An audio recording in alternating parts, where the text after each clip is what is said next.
His personal name was Umar, Faruq was his title, and Ibn Al-Khattab, his family name. He was born in 581 AD in Mecca, and belonged to a noble family of the Quraish.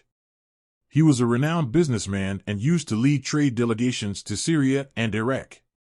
When the Holy Prophet, peace be upon him, announced his claim to prophethood, Hazrat Umar bin Khattab became a fierce opponent of Islam. So much so that one day he took up his sword and left his house with intention to kill the Holy Prophet, peace be upon him. On his way, someone told him to first deal with his own sister and brother-in-law, who had already accepted Islam. He went straight to them and knocked at their door. He could hear the Holy Qur'an being recited inside the house. This made him furious, and he started beating his brother-in-law and wounded his sister, who tried to protect her husband. His wounded sister said in a resolute voice, "Umar, you may beat us as much as you like, but we are not going to give up our faith." This made him calm down, and he asked them to recite a portion of the Holy Qur'an for him. He was so moved by the Quranic verses that his eyes filled with tears. He went straight to the Holy Prophet, peace be upon him, and accepted Islam. As he was a strong, fearless, and influential man of Mecca, he proved to be a source of strength for Muslims. This miraculous change in Hazrat Umar was in fact the result of the Holy Prophet's prayers. Hazrat Umar bin Khattab was the second successor of the Holy Prophet, peace be upon him. During his caliphate, the Muslim had to fight a number of battles against Iran, Iraq, Syria, and Egypt. As a result of this, vast areas of these countries came under the Muslim rule.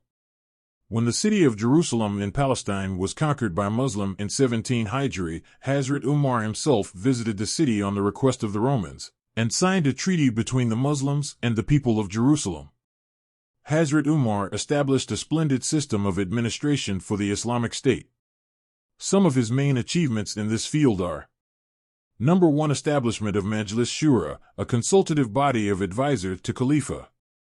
Number 2. Division of the whole Islamic State into provinces to facilitate administration. Number 3. Establishment of a finance department and building of schools and mosques in different parts of the state.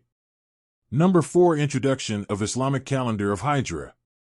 Hazrat Umar was so anxious about the welfare of his people that he used to go around in disguise in the city of Medina at night to see himself if anyone was in need of help.